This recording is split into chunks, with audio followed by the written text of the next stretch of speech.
session. It's a session on how to build a profile that tells your professional story and connect to opportunity using LinkedIn. So as Pat mentioned, my name is Claire Jennings and I'm a relationship manager on the sales solutions team at LinkedIn. So before we dive in, let me give you a better idea of how we'll be using our time today and what you can expect from this session.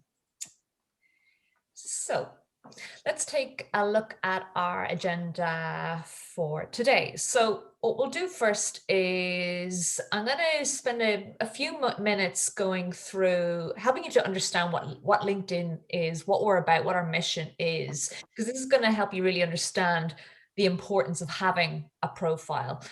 And then, yes, why, and especially now during this current climate, why it's important to have a digital brand. Then we will dive into your profile, your professional story, and then going beyond your LinkedIn profile, what you can do on the platform. And then we will move on to Q&A at the end, and then we will wrap up. So let's kick off by introducing you to LinkedIn. So LinkedIn is all about you, your professional community, and helping you connect to opportunity. We don't get anywhere alone. It takes a community of people to help us be successful. After all, success is when who you are lines up with what you do. So let's take a look at what LinkedIn is all about. So at LinkedIn, we define vision as our true north. It's our dream as a company. It's what drives us every day at LinkedIn. So our vision is to create economic opportunity for every member of the global workforce. Our vision is followed by our mission. So we define mission as our overarching objective. It's something realizable, measurable, and ideally inspirational. And ours is to connect the world's professionals to make them more productive and successful. So now that you have a better idea of LinkedIn as a company, let's talk a little bit more about our network. So how does LinkedIn create value for you? The answer to that question can be summed up by our value proposition. So our overarching value proposition at LinkedIn, it's to connect to opportunity. While LinkedIn isn't the be all to end all solution, we can be the stepping stone to connect you to opportunity. So let's talk about how you can leverage the power of LinkedIn. So LinkedIn has some powerful data, tools, and insights that can help you connect to opportunity. This starts with our professional community, where we have over 722 million members and 2 new members joining every second in over 200 countries and territories. We have over 50 million companies, millions of open jobs listed on LinkedIn, over 36,000 skills featured on the platform, and over 90,000 universities. In terms of jobs and getting hired, more than 34 million job seekers visit LinkedIn Jobs every week. LinkedIn members submit 55 job applications every second and more than 130 million job applications every month. There's also more than over 11 million active job listings at any one time. In terms of getting hired, on LinkedIn, applicants are nearly 3 times more likely to get a job at a company where they already have a connection there. Candidates who complete LinkedIn skill assessments are up to 20% more likely to get hired than those who don't. And applying within the first 10 minutes of receiving a relevant job notification can increase your chances of hearing back by up to 4 times greater. Members have gained 3.8 million skill assessment badges since we launched this feature in September 2019. And another piece that I want to touch on is LinkedIn Learning, which has, since the onset of the pandemic, people have really leaned into. So LinkedIn Learning, we've made over 600 LinkedIn Learning courses free across 7 languages to help members build skills for in-demand jobs like sales representatives, graphic designers, digital marketers, and hone fundamental soft skills needed to navigate the challenging work environments that many people are currently facing. One thing we did see is professionals watch nearly 4 times the amount of LinkedIn Learning content in June 2020 than they did a year ago. Now that you have a better idea of the power of LinkedIn and you've gotten a better feeling for the company and what we do, I'd love to shift a gear and shine a spotlight back on all of you. So your LinkedIn profile is a digital portfolio that represents you and tells your professional story. I like to say to think of it less as a resume or a CV and more as a dynamic digital portfolio that's engaging, it's visual, it highlights your experience and skills to help you build your professional presence online. So let's kickstart this section by giving you some best practice recommendations to strengthen key parts of your LinkedIn profile. And we'll start off with the photo. So when you're thinking about your LinkedIn profile photo, make sure that you select a photo that truly represents you. It doesn't have to be perfect. It just has to tell your professional community who you are. It can be a professional it can be a professional headshot. You can, of course, ask a professional photographer, and there's lots of great photographers out there who are more than willing to do a headshot for you. But it doesn't have to be a professional headshot. If you take a photo on your own phone, a lot of our phones are high resolution, take great quality pictures nowadays. It's that can be perfect as well. And a lot of people aren't aware of this, but when LinkedIn has a photo filter that you can use to polish your photo, and you can use them by clicking on the pencil when you upload your photo to edit the photo and make sure it fits well into the photo section. After adding a photo, the next most important thing to do is to update or add your industry. Adding your industry is really important. Often it's how others are going to find you and add you to their professional network. In addition, adding your industry will give you 9 times more profile views. Members with industry information are discovered up to 38 times more in recruitment searches. It's very simple to do. Just click on the pencil at the top of your profile where your headshot is, where your headshot and your name is, and scroll down to edit or add your industry. So next up is, let's talk about your summary. So I always say the best thing to do is to think of your summary as your elevator pitch. It should include an introduction to you and also highlight your accomplishments and aspirations.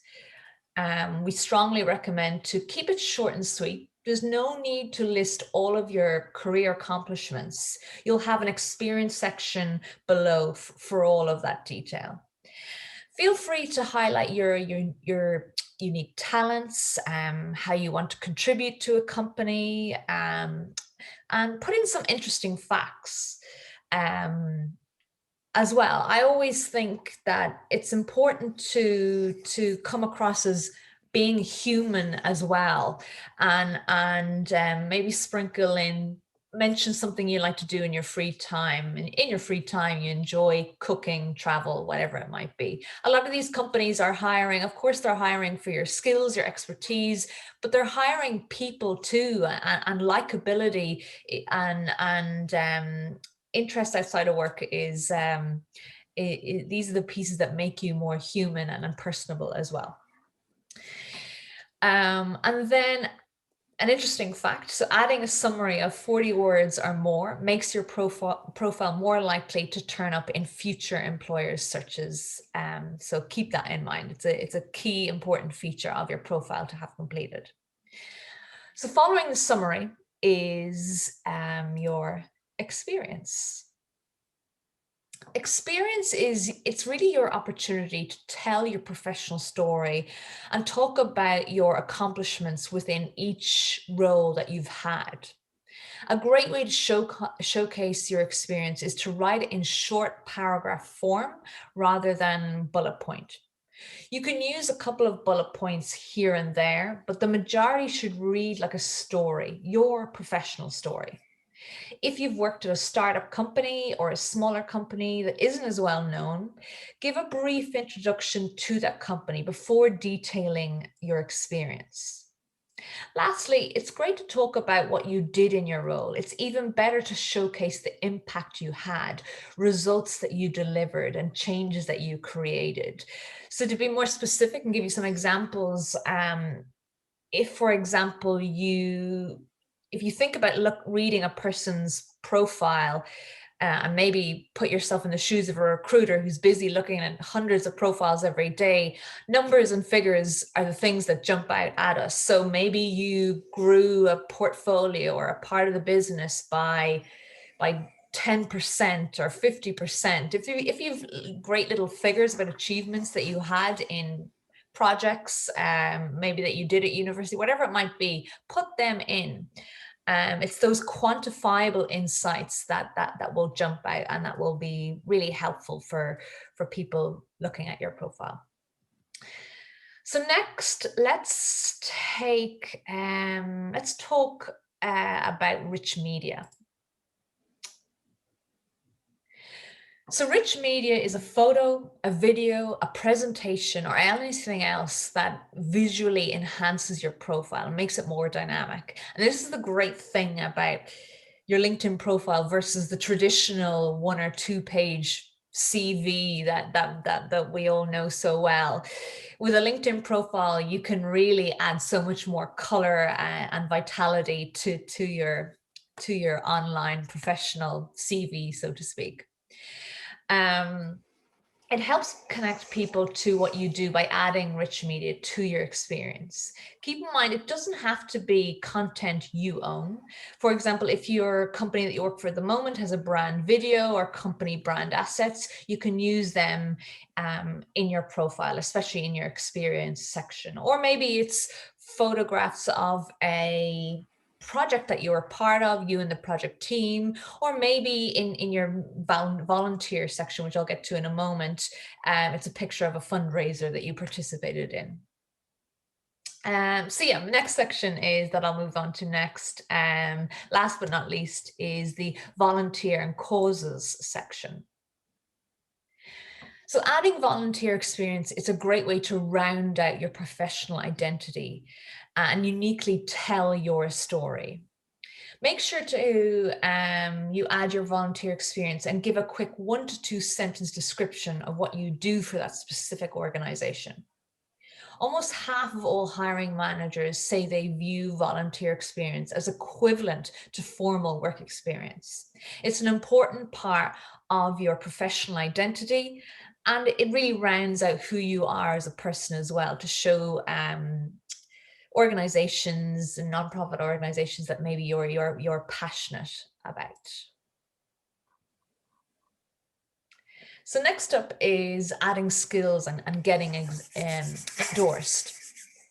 So adding skills is really to showcase what you're great at. Adding at least 5 or more skills can get you up to 17 times more profile views. Professionals also search key skills across LinkedIn, so it's another great way to get found by your network. Remember, you are in full control of your skills. You choose what order they get displayed in and who endorsed you for what. You also control what skills get featured on your profile and which ones don't. So skills are a quick way to showcase what you're good at. Now let's shift a gear and talk about recommendations. So recommendations, they're a great way to build your professional credibility. If you don't already have them, request a recommendation from a colleague, a manager, a partner. I think it's a really valuable thing to do. And here's a couple of things to keep in mind when you are requesting a recommendation from someone. Always customize your request. Make sure you let the person know what you want to be recommended for specifically, such as a certain project, an initiative you led. When you do make the request, especially if you're asking a senior leader or an executive, sometimes you can write a first pass and send that on to them. This really helps save them the time and gives them something to work with that they can edit and make their own. You can even send them an outline to work with. And then finally, choose people who you have worked with closely and who can provide specific examples of your strengths, your skills, and experience that you want to show up.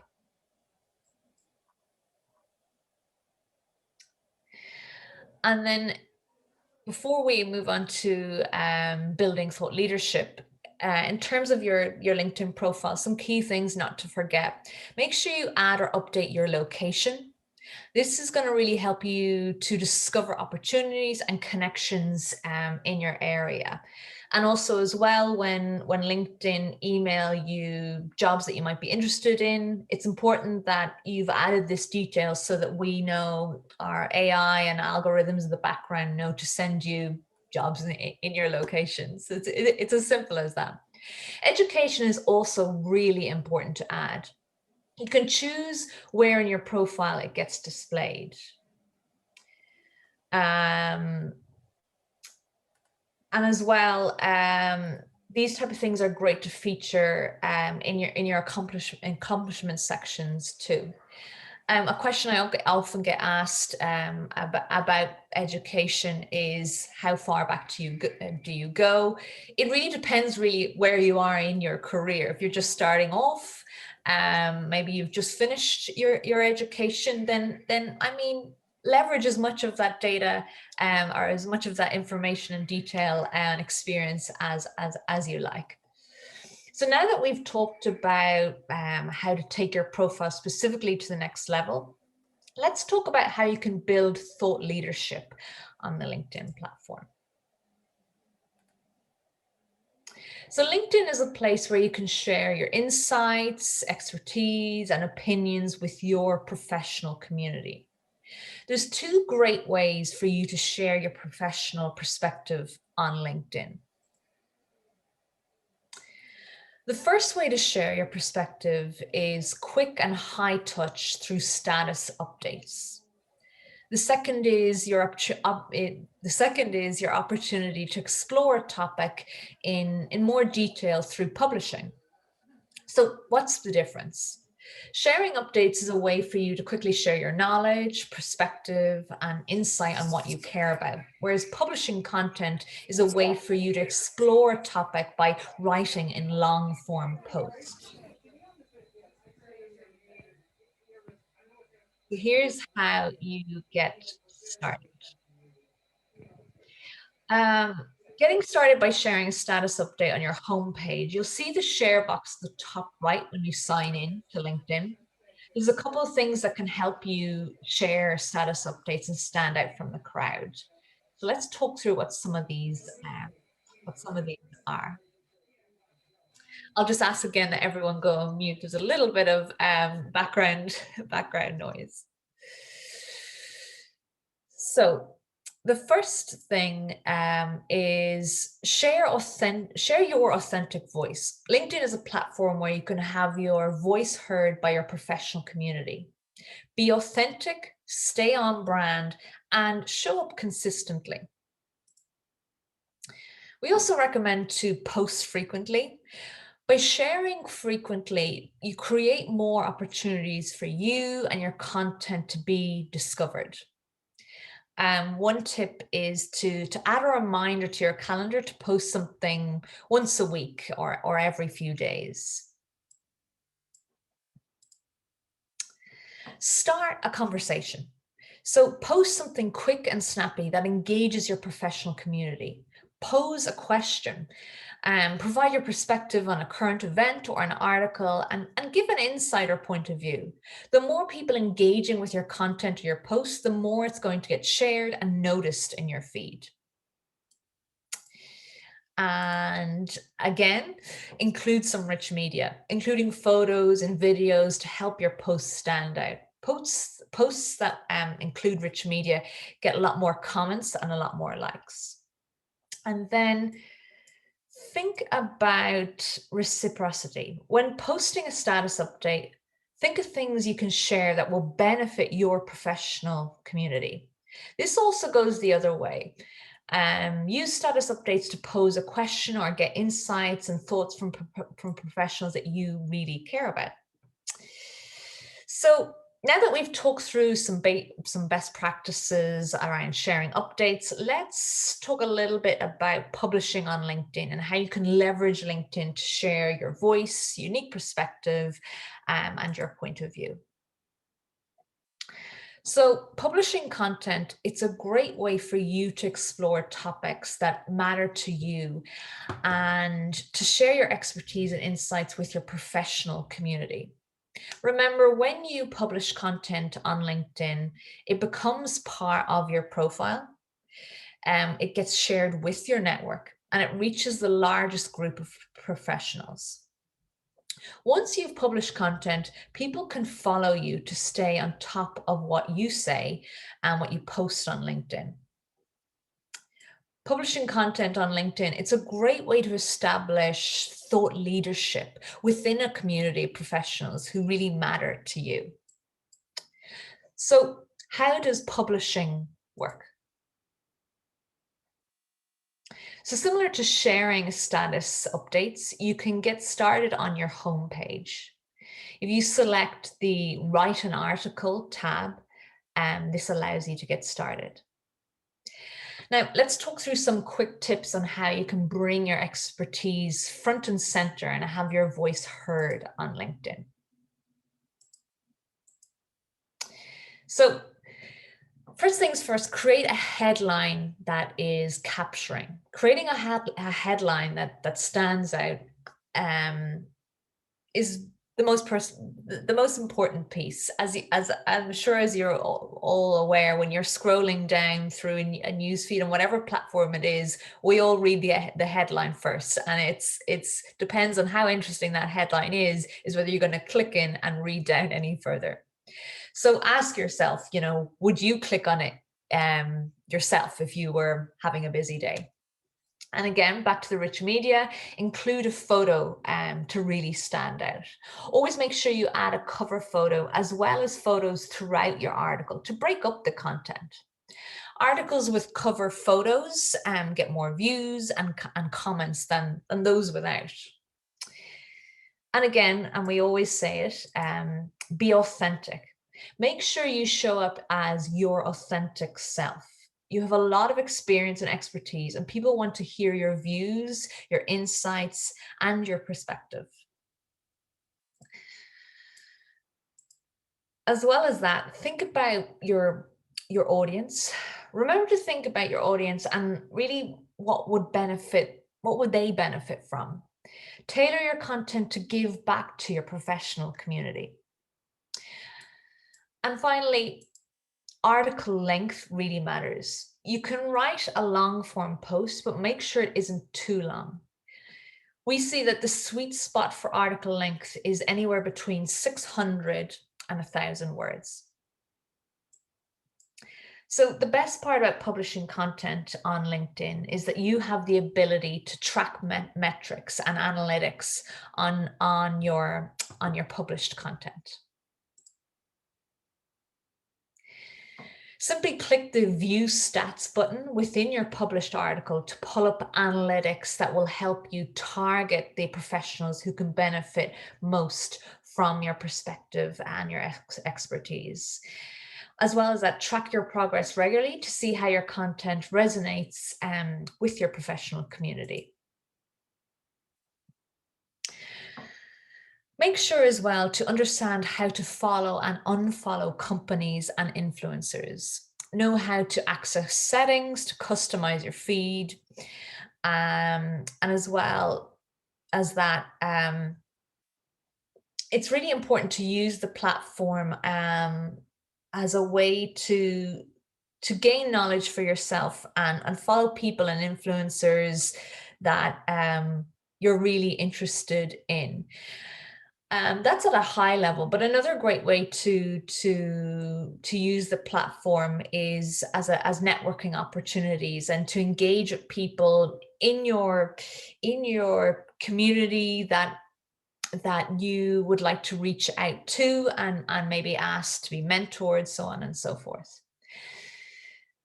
LinkedIn, it's a great way to help you stay on top of news, content, companies, and professionals that matter most to you. So what I'm going to transition to in now is talking about following companies specifically. So stay connected to companies, as I mentioned, that matter most to you by following them. And you can do this by going to a company page on LinkedIn, simply search for them at the search box at the top of your profile, and then go to their company profile and hit the follow tab. This means that you're going to get updates in real time about what that company is doing, and stay on top of news about them, trends, new product launches. In addition to following companies, you can gain insights by following LinkedIn influencers. So follow industry influencers to stay on top of key trends, topics, insights from the people that you respect and the people that you admire. When you follow an influencer, you can see their activity across LinkedIn in the feed.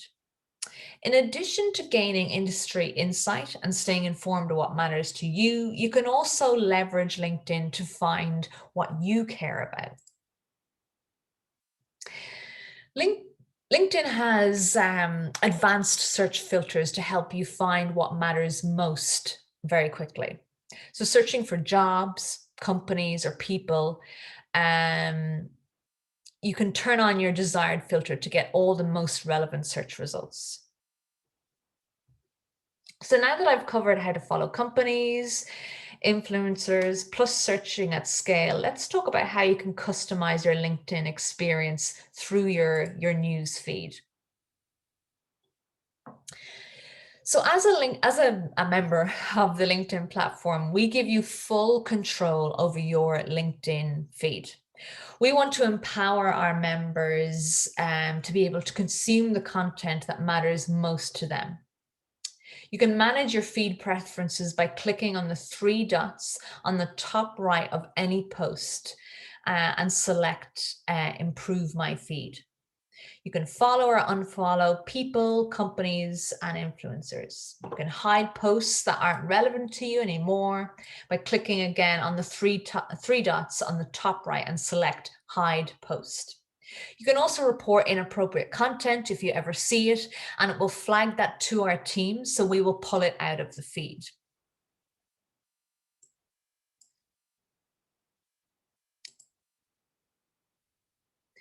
So that is the end of the section about your LinkedIn profile and how to leverage the platform.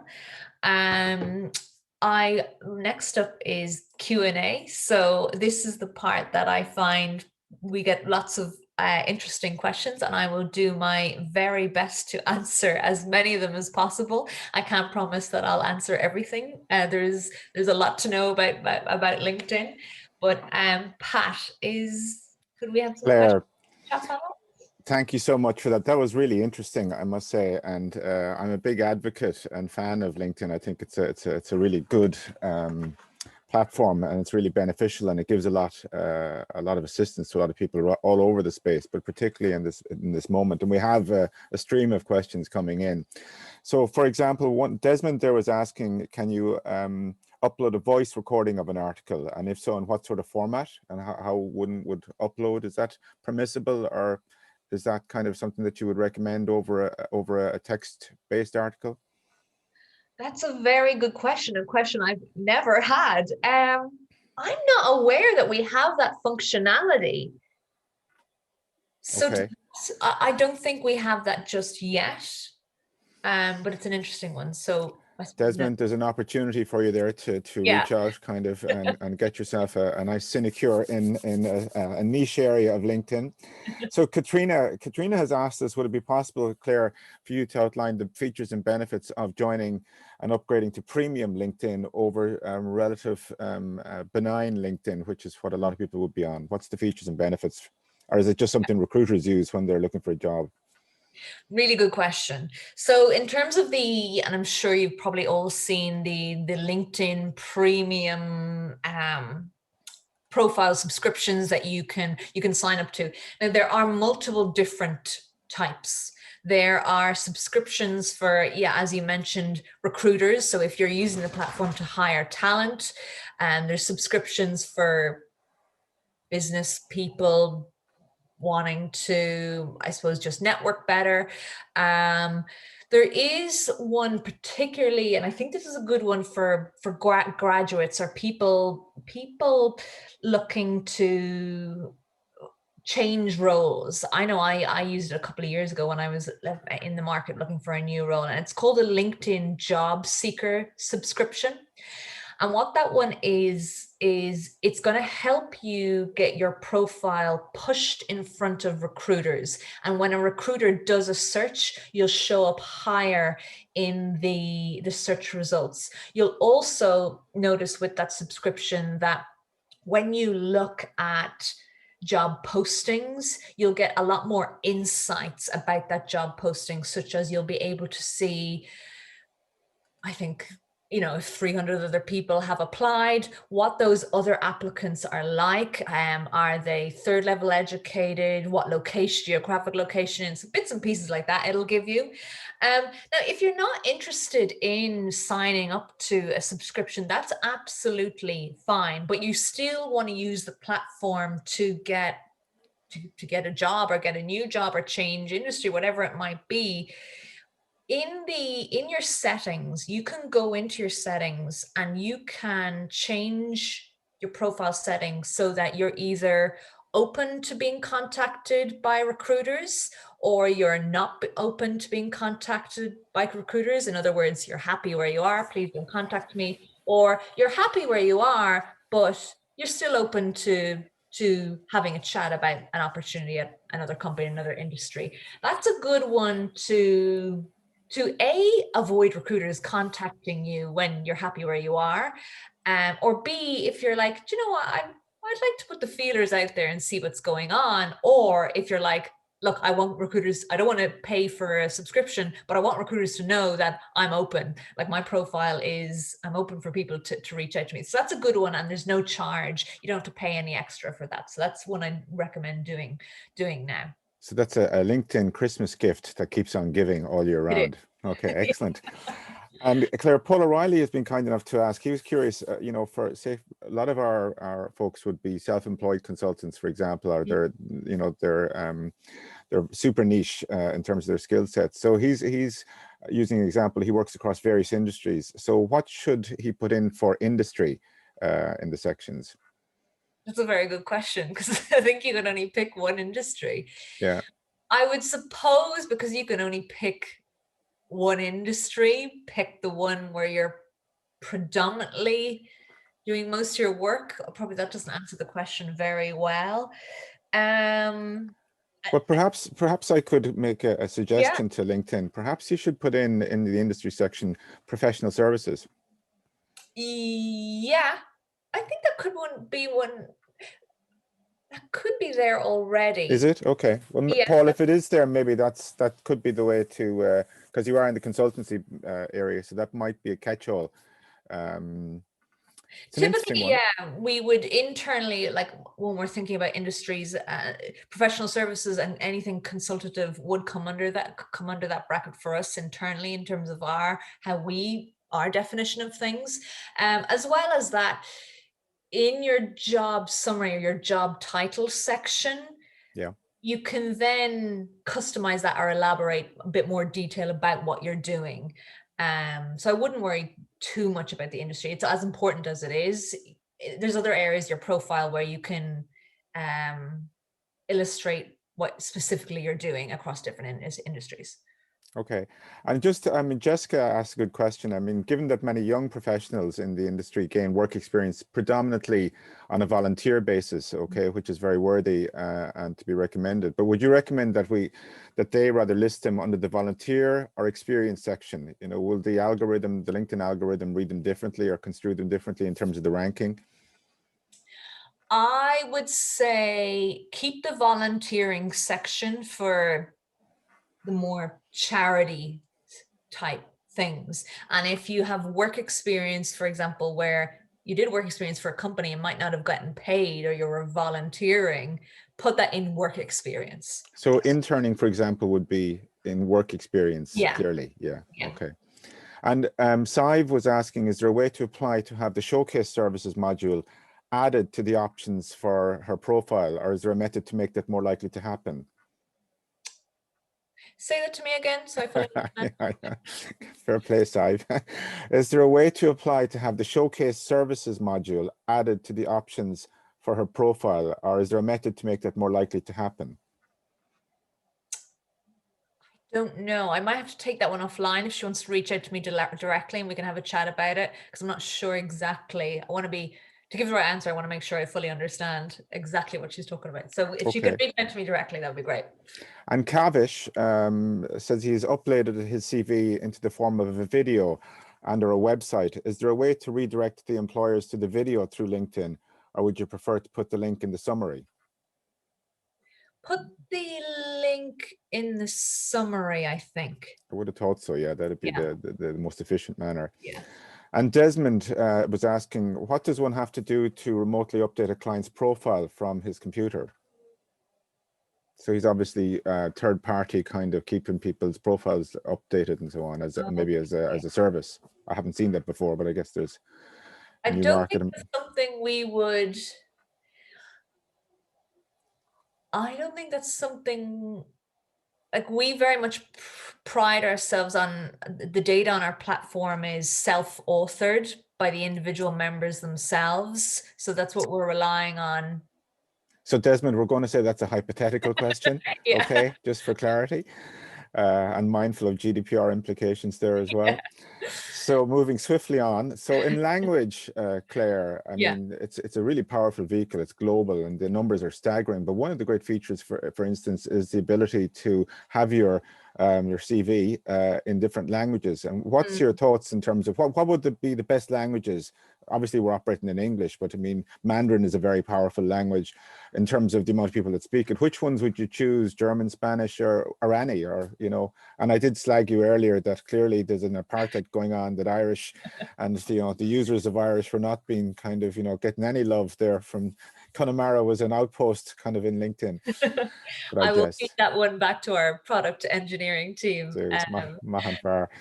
In terms of the languages, I think I would say English first and foremost, but when a viewer clicks onto your profile, you'll see a little, I think it comes up as a question on the screen. I can't actually remember exactly what it looks like. Would you like, or maybe, would you like this translated? So for instance, frequently I have lots of clients in Spain and France, and because of their location and their country, their profiles are in French and Spanish. But when I go onto their profiles, it'll say, would you like this translated? And within a second or two, it'll translate it to English for me. So I suppose it's whatever language you want most. Don't worry about if it's a recruiter from some other non-English speaking country across the globe. Most likely it'll be translated for them. Okay, thank you. And David asked Claire, I mean, when powerful presentation in Gramila Mahagat, but as someone who wants to become a business lecturer, as he does in the future, perhaps, would you recommend it to be better to upload posts from himself, or share from professional sources, or what's the mix ratio? I think it's a good mix to have both. It can be a lot of labor and time to be creating and publishing content yourself every week. I know I certainly wouldn't have the time every week to be typing up and publishing an article completely composed by myself, but maybe every couple of months I might do one. But the rest of the time, the things I'm posting and are things that I might share something that our LinkedIn or Microsoft company page has shared, and I'll reshare it with my own little blurb about it. That's quick and easy. So a good mix of both. Depends on how much time you have. Yeah, I mean, I know there is that perennial question in terms of thought leadership and kind of trying to position yourself within that space as a thought leader in the special skill set that you're working in. And there is that perennial sort of debate about kind of sharing too much information as well. So to that to that point, Brendan was asking, when you publish an article on LinkedIn, what is the ownership situation with it? That's a very good question. The IP ownership of the knowledge that's shared. I don't know. I would need to get back to you on that one about the specifics, because that's something I wouldn't want to answer it incorrectly. No, absolutely. And I would imagine, Brendan, it is quasi-public domain. So if you're putting it out there, people will share. So I think I would imagine the answer is, I'm not paraphrasing, but you're putting it out there in a public platform to share the knowledge, and people will repost it. So I would imagine it's a quid pro quo on that one. But I'll defer to Claire as the guru in these areas, and we can get a more granular answer for you. And Francesco, Claire, was asking, is it good practice to share our LinkedIn profile URL in meetings like this, for example, or is it better or preferred to share our name? So like, and that's actually to that end, the other question is, I find myself sometimes when you're looking for your LinkedIn kind of address, for example, where exactly is it? What's the best one to share? Is it kind of where you look at on the top, LinkedIn at pat.downs or wherever, or what's the one that you recommend? So it's hard to talk this through while I can't share my screen and show you, but the URL, you can customize that, because typically the URL for your LinkedIn profile, when you create your profile, it's a long technical, not nice to look at thing. You can customize that to make it a little bit shorter, and it'll be at linkedin.com/Claire Jennings, something niche like that. You can customize that, and the reason we allow people to customize that is so that they'll share a lot more easy, and they can plug it into here, there, and everywhere. And where is that on the page, Claire? I can share my page here if you want, if that's of any benefit. That would be helpful. Now I'm just going to have to take you off share, if that's okay, for a second. And I will put up now. Can you see that? Bear with me. Yes. So if you click on your profile, so Patrick Downs over on the left-hand side. There? Yeah. Okay. And then click on contact info. See the link, you see the first tab, your profile, that's the link that I would share with people. Okay, so if everyone has got that, because that is a question we get asked regularly, and people can struggle sometimes to find for insertion into virtual business cards, for example, or on the websites and so on. So that's the link you want to get to, I think. Yeah. Perfect. Okay, thank you. I'll come out of that and we'll go back in. So some more questions, and I'm conscious of your time, and thank you so much. So Claire, just on etiquette, okay, we get a lot of questions on etiquette as well, in terms of that caring is sharing, and clearly it's not Facebook, so it is a professional platform, and people sometimes lose the run of themselves with exuberance or boredom or whatever, and maybe posting stuff that may kind of veer into the inappropriate personal level, what's your own kind of views, or what's the etiquette? What's the proper kind of level of sharing? I mean, at the end of the day, it's a professional, like LinkedIn is it's a platform for connecting professionals, and you have to always remember that. So if you want to be sharing and posting stuff about your personal life, there's other platforms for that. So, and as remember as well that you're on here to showcase yourself. Think about the fact that future employers are going to be looking at this, and you want to put your best foot forward, and what would you and what wouldn't you want them to see. So don't post holiday pics with the family. Make sure your profile picture isn't of you and a glass of wine. Facebook is for that one. Though that would be my main thing. And then in terms of going a little bit further on etiquette, a lot of the time I get asked, people are, because LinkedIn and having an online brand, it's so new to people, they're still quite nervous, and they're like, I don't know what to do. What are the do's and the don'ts?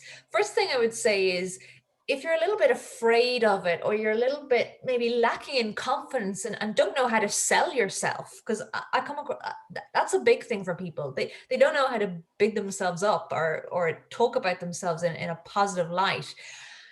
Have a look at other people's profiles and get a feel for what other people are saying, and people in your industry, and you'll get a feel for what you like and what you don't like, and you'll get a feel for, oh, that really resonates with me, and I do that, and I never thought about saying it like that or wording it like that.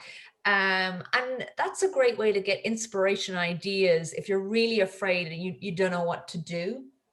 um, and then to go a little bit further again in terms of etiquette, like, the platform is there for not just connecting you to get a job, it's connecting you with to get business opportunities, networking opportunities, mentoring opportunities.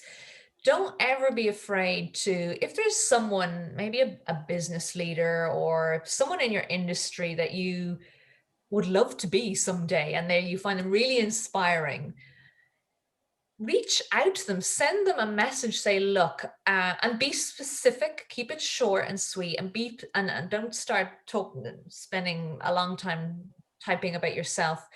Say, I'd love to meet for a virtual coffee is probably the most realistic at the moment. I'd love to meet for a virtual coffee. I find you really inspiring in your role, and someday I'd love to get into a role like yours. I'd love to learn from you, and maybe mention 2 or 3 things that you'd like to get out of that virtual coffee with them. Because people are busy, and they're going to be like, okay, what exactly do you want me to talk about with you?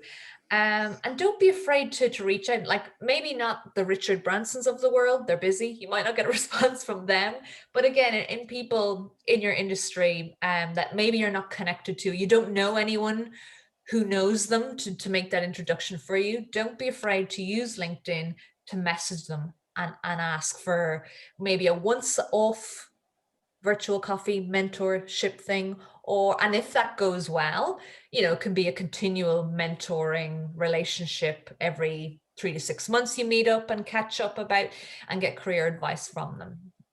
But I think people are afraid to do that, but especially nowadays when we're not meeting face to face and those opportunities aren't there, do not be afraid to use the LinkedIn platform to connect with mentors and leaders that will help you along the way. And as well, getting a job nowadays, so much of it is about not what you know, but who you know.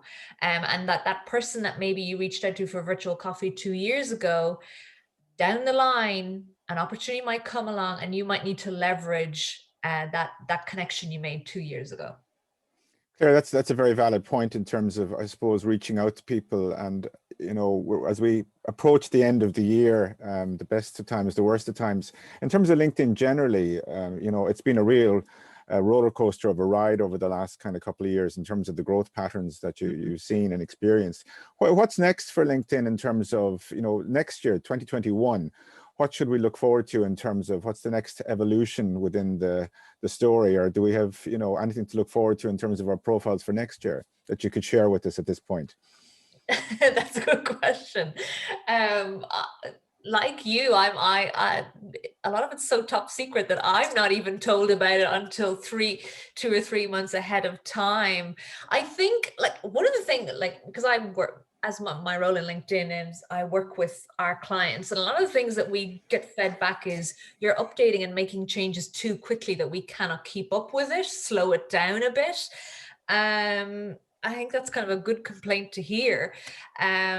So I think it'll keep evolving. One of the big successes we've seen this year is the the LinkedIn live video, where you can video yourself, similar to an Instagram story. For people who are aware what an Instagram story is, you can now do a LinkedIn story, and that is really, I don't think we were sure how people would react to it, but that's taken up a lot of excitement, a lot of usage around that. So it's interesting to see where that might go, and how people will use that in a professional capacity, and how companies are using it in a professional capacity. So that's a good one to keep an eye on. But I'm as excited as you are to see what the next 12 months holds. Well, the future is here, and we're living it. And I mean, if people said to us a year ago that we could go into the bank with a mask on us and they'd welcome us and give us money and not end up in prison, we wouldn't have believed them. So Claire, look, I hope that we can have you back again, maybe to have a chat about the future of LinkedIn and how that's progressing, maybe mid-year next year. It's really been a wonderful, wonderful, knowledge-rich session. People have been very thankful on the comments here, and all that remains for me to do is wish you a very, very healthy new year, a happy Christmas, and a prosperous LinkedIn period ahead. So look, folks, we'll be on to you in due course.